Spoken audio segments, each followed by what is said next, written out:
This is the Granite Beat, a podcast where we highlight New Hampshire journalists, ask them about recent stories they've published, and about what it's like to cover their corner of this small and interesting state. I'm Julie Hart, and I'm here with Adam Drapcho. Hello. We've had magazine owners on before, when we interviewed Matt and Christine, who recently purchased Business NH magazine from their prior employer, but today we're marking a first for the Granite Beat by interviewing our first magazine writer. Bill Donahue lives in the Lakes region of New Hampshire and writes exclusively for magazines. He's been in journalism since 1987, and his assignments have taken him all over the globe, including multiple trips into the Arctic Circle. Our plan for talking with Bill today was to discuss an article about a small New Hampshire pond and the people, himself included, who believe they have the best vision of how to manage it. That article will be published in the May-June issue of Yankee. However, our plan was derailed by some exciting events yesterday in Boston, so that's where we'll start. Like you, Bill, I can't wait to talk about the story you wrote for Runner's World. But first, let's set the table a bit for our listeners. Could you tell us when you realized that you wanted to be a writer, what attracted you to journalism, and how you decided to specialize in magazine writing? My mother was a writer. My grandfather was a writer. I wrote for my high school newspaper. I wrote for my paper in college. But I didn't think I was going to be a writer, actually. I thought I was going to be an English professor. And I finished college and just started freelancing. My thought was I was going to do that for a little while and then go to grad school. And I just really loved it. So I stuck with it. I mean, that was a long time ago, 1987, and I just started following a story, and one story led to another, and I guess I'm still doing it. But to say that I exclusively write for magazines would not really be the case. I mean, trying to write a book proposal now, I've written a lot of things for newspapers, but yeah, it is true that mostly what I've done is writing for magazines. When we have new reporters, we sometimes tell them a fable about a rookie who is sent to cover a celebrity wedding, only to return and say, "There's no story, the groom never showed up, and the bride was left at the altar." The moral of that story is, there's always a story, but it isn't always the one you were sent to get. I was reminded of this lesson when I heard the background behind your story published in Runner's World in April. Would you do the honors of bringing our listeners up to speed? Okay, but I guess I want to first tell you that I did go to a celebrity wedding one time. Okay. Yeah, I was in Bolivia, and I was doing a story for Men's Journal magazine about this guy. He was kind of a galoot. He was an American rancher. He started a ranch there. Really didn't know what he was doing. He's a very young guy, 27 or something. And anyway, he was sort of handsome. He became Mr. Bolivia. And then he married Miss Bolivia. And I went to their wedding, and all the Bolivian paparazzi were there. And weirdly, my the photographer I was with, he and I were the only press invited to the wedding. We were guests at the wedding, so we had to walk through a throng of reporters that were just sticking cameras in our face and so on. But yeah, so the background of the story, the Kenyan story. Yes. Yeah. So well, it really started. I went to Kenya to report two stories. One of them was about cycling. One was about running. I'm a cyclist, avid amateur. I was in a bike race last summer, the Vermont Overland, a gravel race. Finished the race. I'm standing there in the beer line. A guy was standing there. Another guy was there. I asked him, "How'd you do in the race?" He's like, "I won the race." He was from Kenya, which was sort of a historic moment. It was one of the first times a black rider had won a major American gravel race. So, but then I later found out that his teammate had died in the race. So it was very sad. And they were from a team called Team Omani. I ended up going to Kenya to report a story about this team for Bicycling Magazine. But my editor, she also is affiliated with Runner's World. Both are published by Hearst. Asked me to do a story about Eliud Kipchoge, the legendary great of running, marathon world record holder. Anyway, I went there, went to his village. I was very much shut out. I didn't get access. So I said, well, there's this other guy here. He won the Boston Marathon last year. His name is Evans Chibet, and his training camp is like a mile from my hotel. I called his publicist. Nobody ever wanted to talk to Evans Chibet, so I was able to just, skip over there, went right in. He was very generous with his time, and I wrote a story where I was like, he might beat Kipchoge, and then I sent it out to all my friends. I said, this is the guy who's going to beat Kipchoge, and then he did beat Kipchoge yesterday. So it's very gratifying to see my predictions come true. And if you need any betting tips for the Kentucky Derby, I'm I'm here to help you. So, did you really believe that he was going to win? Well, of course I didn't know, but what I did know is that there was a ton of hype around Kipchoge, and a couple things. Yes, he's the world record holder. He's the only person ever to go under 2 for the marathon, but he's a human being, and he's 38. He's not that young. All these other guys, Evans Chibet, his training partner, Benson Kipruto, et cetera, they are right on his heels. So if you talk to the average person on the street in Boston yesterday, they probably thought Kipchoge was going to win by 20 minutes. I think anybody in the know knew that the race was up for grabs. I'm curious by the difference in media treatment between Evans and Kipchoge. Do you have an explanation for why there's such fascination with one, but the other one was so under the radar? Well, I mean, Kipchoge has scored. He's scored more flashy wins. He has the world record. He went under 2 hours. He's also a kind of a wise man. He reads Plato and Socrates, and he always speaks in these sort of Zen koans. Like somebody asked him in advance of the race, "What kind of weather do you want?" He said, "We will all be running in the same weather," and he kind of reduces everything to this sort of wise thing. But and Evans Chibet he's not fluent in English. He's not. Kipchoge is a intricate character, and Evan Chibet is just a guy who very low key, very laid back, and very friendly. He's known by some people in the running circles there. I was told, oh, he has a lot of fans in Capsabet. That's like 80,000 people. That's not the whole world. So.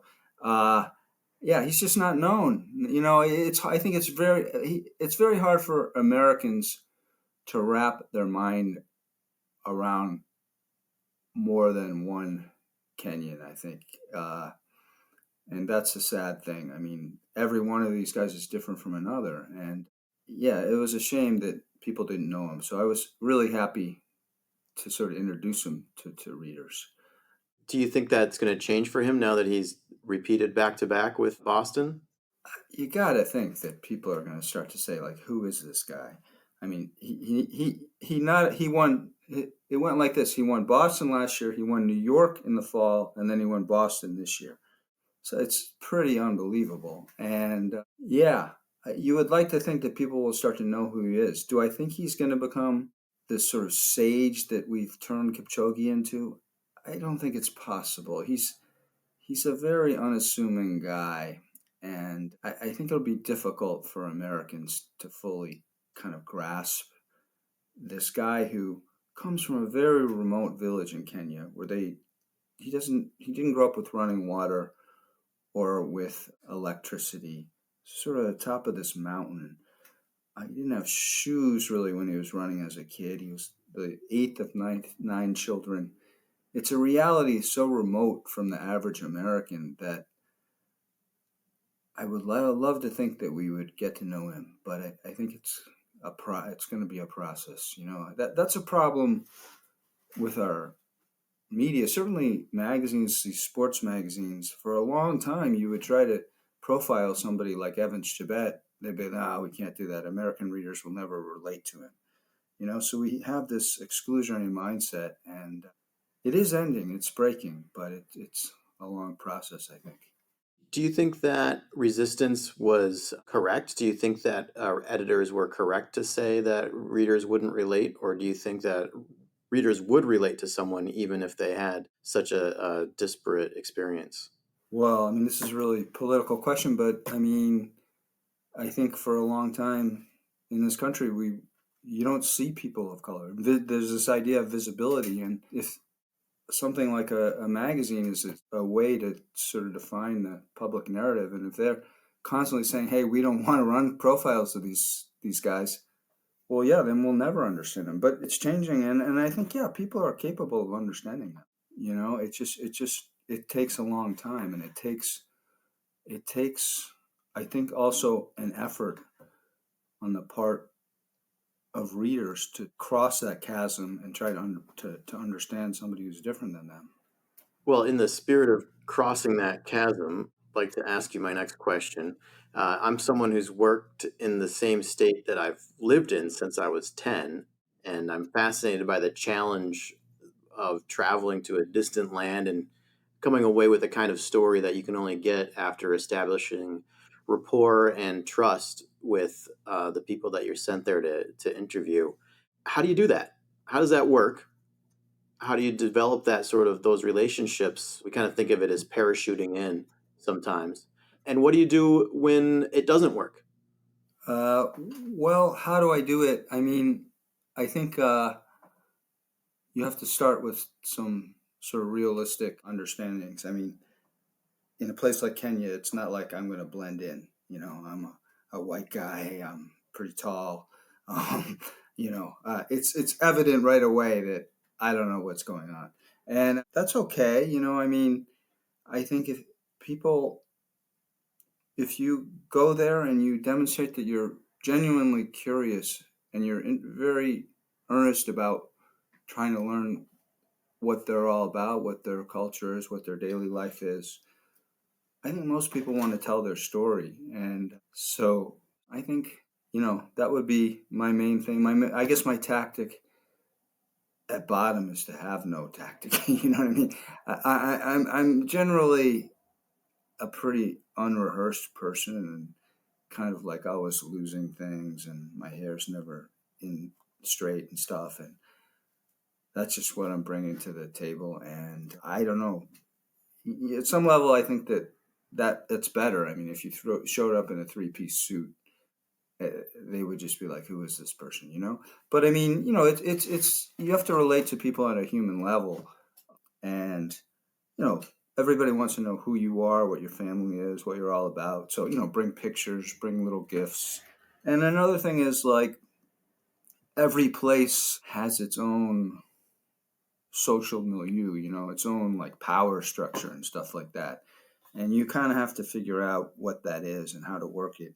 And that really entails working with local people. I mean, interpreters, just for example, when I was trying to write about Kipchoge, I was talking to many people through an interpreter who knew Swahili, and he was affiliated with this university about 10 miles from Kipchoge's village, but he did not deem himself a worthy guide in the village. So, in addition to working with him, we had to get a guide in the village who knew the local people and could like say, "Hey, Bob, come talk to us." So it's like there's kind of like you really have to. There's like layers of access you have to penetrate. Do you have those contacts, or at least some contacts, set up before you arrive, or do you have to invent them while you're on the ground? Well, yeah, you usually go with a few contacts, but then like when you're there, it's just like the interpreter. I'm just thinking of the interpreter I was working with going into Kipchoge's village. He had a motorcycle. So we're riding around like I'm on the back of his motorcycle and we're just like going here, going there, go talk to this person, talk to this person. He knows we're just kind of make these connections. We're making calls. So it was constantly, it's like that, you have some level of access, but you got to like, when you get there, that's when you have to work your way in. I mean, that's like if you're working at the level of talking to people who live in villages. I mean, if you're talking to like the Secretary of Tourism or something. Like you have to like set it up in advance. It's all over the phone and email. But yeah. Once in a while, you turn your focus closer to home and write about some of the dynamics of life in a small, historic, rural New England town, particularly through the eyes of someone who sticks out a bit, even though, as you write in some of these pieces, your family's been in this town for 3 generations, maybe even more. Do you like sticking out, as you were described in the Yankee article as a Sid Vicious type? Or do you ever wish you could be more of a townie? Well, do I like it? Why do you? Uh, I guess. You think I'm a Sid Vicious type? I'm not sure. Oh. Well, someone just, I wouldn't have picked that as, I mean, I say more a Joe Strummer, A but friend of mine said that. Yeah. Um, yeah. I mean, I guess I don't wake up and look for ways to stand out. Uh, you know, and I really do. Also, I mean, I live in Gilmanton. I don't know if we mentioned that, but I mean, I also really love getting along with my neighbors, and you know, I think the main thrust of my experience of living in this town is like going to the post office, going to the dump, and seeing people, chatting with them. That's what makes you want to live in a small town. That's the beauty of it. But the downside is everybody's unique. Everybody in some way stands out, and everybody knows one another's business. So I guess they know mine, and sometimes it tends towards the Sid Vicious column, I guess. But The Yankee article, published to be published in the May issue, that was a really fun one to read. It really it rang true for me as someone who, I don't live in the same town, but a very similar town, about how you can kind of get these microcosms of democracy and society, and there's class and generation differences, and each kind of group thinks that they have divine right toward the resources that are at hand. Do you find it more difficult or less difficult or a different kind of a challenge to report on, to write about the things that are happening in your own town versus something that might be happening on a different continent? well, I guess just to give people some context, so the story in Yankee uh, accounts my run for president of a small beach club in rural New Hampshire. We won't name the pond in question or the name of the club, but it recounts that bid. That story really didn't take a lot of reporting. It was sort of an essay about my experience. Yeah, I did another story. This would have been in 2021 for the Washington Post magazine, where I hosted a Black Lives Matter rally on the green here in the town. Numerous people did not like this and made critical comments on Facebook. And then the premise of the story is that I went and sought out interviews with those people or with their allies. And so you're asking me, do I use a different approach? Do you find it more challenging, less challenging, or a different kind of a challenge than, parachuting into, mountaintop village in Kenya to try and talk to people that are completely different from you? Well, I guess one lesson I've encountered in traveling around places is like whether or not you're different from someone is not necessarily determined by their geographic. Like people next door might be way more different than me than someone who lives in, you know, Kenya or France or whatever. So actually, the people who I interviewed in my town were like diametrically opposed to me in their politics. So they were quite different. And so were the people in Kenya, but in very different ways. So I guess it's you have to feel it out every time. I never go like I go to interview people, but I never go like with a list of 10 questions and that's it. It's a conversation, and you just have to kind of ask questions and see where it goes, I guess. And how do you find living in the same community as somebody who you've interviewed and included in a piece that you've written for a magazine? Does that change the dynamic between you and your neighbors once they've been included in your writing? Well, I guess to be clear, I mean, I've written about this town. I've written just a few stories, maybe, I don't know, maybe five or something. Yeah, I mean, it can change. I mean, notably, like I wrote a story for Backpacker magazine that was a profile of a very good friend of mine who he's a few years older than me, but we kind of grew up together, and he's now one of the most prominent bushwhackers in the White Mountains. And it was a very admiring story, and we're still good friends, you know. Yeah, some people I've written about, they didn't like it, and they probably want to talk to me, and that's a sad thing, but I guess that is the way of journalism sometimes. I think H.L. Mencken said, a newspaper has no friends. something to that effect, yeah. So, you know, it's an unfortunate consequence sometimes, but it does happen. Did you consider that possible outcome before taking the assignment or pitching the assignment, or did you figure you'd just let the chips fall where they would? Yeah, I mean, every assignment I take, I mean, I there's probably some level of risk, and I weigh it. You know, yeah, I have some fairly strong sense of myself as a journalist, and this is what I do, and it's not like everybody's going to like it, and that's how it is. Yeah.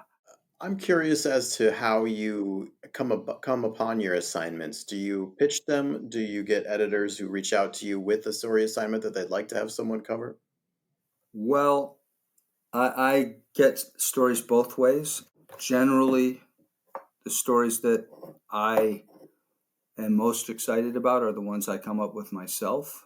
But sometimes I get calls, and I end up doing a story that is more interesting than I thought at first. And then sometimes as well. Well, you could see with the story about Evans Tibet that was came out of a sort of a conversation. So that's another way in which a story can emerge. Do you have any advice for people that are interested in getting into this line of work? What do they say in that movie, The Graduate? Go into plastics. Yeah. Yeah, well, I will say that the sort of space that I'm in, which is freelance journalism, mainly for magazines and websites, it's a shrinking market. It's tough, but I do feel that people still want to hear stories. I would say if I was doing this again, I would really look at a multimedia approach. I mean, you want to be able to do podcasts, you want to be able to write, maybe do things for radio. You have to have versatility. And I think you also just have to be an entrepreneur and always be looking at ways that you can sort of churn the things around you into marketable stories. It's a little mercenary enterprise in that way. Can you say what you meant by that? I'm not quite sure if I follow. Well, for example, my mother died in 2017, and I figured out what to write about it, and then I sold the story. And you could be like, well, that's horrible. You sold, the your family jewels or something, but it was a story very favorable to my mother, and she probably would have liked it. But my point is, you always have to look at what's the stuff around you and wonder, what's the story there? How could I sell it? Where could I sell it? You mentioned the markets kind of shrinking. Do you see it changing in any other noticeable ways? Is it more interested in certain types of stories that maybe it wasn't that you couldn't sell maybe 20 years ago, or do you see a direction that the market's heading it toward? Well, I think it's becoming much more inclusive, and like as I was saying earlier, I mean, stories about people of color, by people of color. Those were just sort of not on the table 20, 30 years ago. And I think that's a really good development, even if for me, it's, I'm an old white guy. It's not the greatest thing, for my brand, but it has to happen. And so that's a really good thing. What else is happening? Eh, I don't know. I think there's always been this mentality that it's hard to sell big stories.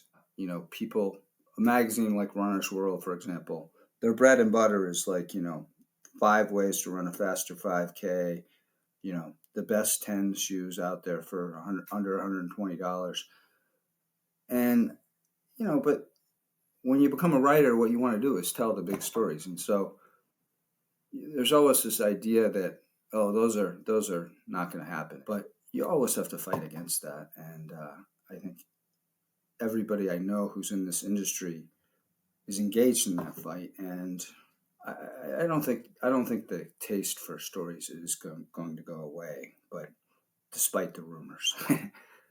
You mentioned your grandmother kind of preceding you in this line of work, and you've chosen to honor her by naming your Arts Center program after her. Could you tell us how the Scriven Arts Center came about and what the idea behind it is? Okay. Well, just one small thing. My mother was a writer. My grandmother wasn't really, but I live in this house in Gilmanton that my grandmother used to live in, and she was kind of a life of the party kind of person. Always hosted events here. So anyway, I decided that I wanted to start hosting cultural events in the barn every summer. I do probably 4 every year. And for example, we've had a local filmmaker who Adam wrote about very elegantly last year. Mark Dole came. We've had poets. We've had we had a true crime writer last year, and they come and they'll talk about their work. They'll might show some slides. They'll probably make a presentation of half an hour, 45 minutes, and then there'll be a lot of questions. And these events are always free to the public. And how do you get people to come and do them? Just kind of appeal to the idea that this is happening in an old New England barn, and it's you're appealing to this like very idealized idea of New England that we're going to get together and talk about things, kind of like Norman Rockwell's painting of freedom of speech or something. Yeah, some people I get to come are friends of mine. And, another thing about it, too, is that we give people a chance to kind of explain about their work or who they are in ways that they might not otherwise get. Like one guy we had one time was, he's been written up in the Laconia Sun many times, was Cale Poland, who's kind of a local fitness guru. He's got a very unique take on fitness, which is kind of involves like pulling spare tires around, and it's a very backwoods kind of mentality, and he's funny about it. I don't know. I mean, it's not like he's giving lectures all the time. So I was like, "Hey, Cale, man, you can give a lecture." And he's like, "Yeah, I'll do it." So Kind of sounds a bit like the same reason why people will talk to you when you arrive at some remote village on the other side of the world. They just maybe, yeah, people want to tell their story. I think yeah. I mean, for sure, people have turned me down, and they're like, I got to make a living doing what I do, and I for sure understand that. And and the reality is sometimes we do pay people. Just pass the hat. Some people have gotten $300 to come and speak. So it's you're not going to retire on it, but and you're planning a season for this coming summer? I am, yeah. Although I should say I don't know yet who's coming. It's in the works. Are you working on writing any stories that you would like to preview for our listeners? Well, yeah, I'm writing a story about a murder that I was tangentially involved in 1987. Right after I finished college, I moved to Portland, Oregon, and there was a homeless guy that was coming around on our street, and a friend of mine who lived on the street started chasing him away with nunchucks, I discouraged him from doing that. In any case, ended up he ended up killing the guy, or he was complicit in killing the guy. Someone else sort of jumped into the fray with him, and my friend went to jail for 10 months. And when he got out, he came over to my house and said, "I spent 10 months of my life in jail because of you." So, because I testified against him at the grand jury. So, yeah, so it was a dramatic episode in my life, sort of seeing the harsh realities of the real world. Wow. And where should people look for that story? Well, it's gonna run in. So this happened in Portland, Oregon. So it's gonna run in Portland Monthly magazine this fall. Where should people go to learn more about the stories that you've written in the past, or might want to keep an eye on to see stuff that's coming up in the future? Well, I have a website, BillDonahue.net. It's DONAHUE, and I have a mailing list which you could join from there. So I have a Twitter feed at Bill Donahue 13. Well, great. Anything more you want to say? I think that's it. I really appreciate you guys doing this. I think it's awesome to sort of promote the culture of journalism in New Hampshire. Yeah, that's the idea. Well, thank you so much for joining us and helping us with our mission. Okay. Well, thanks again. I really appreciate it, and thanks for all your interest and questions. All right. Thanks. All right. Take care. Bye-bye. Bye-bye.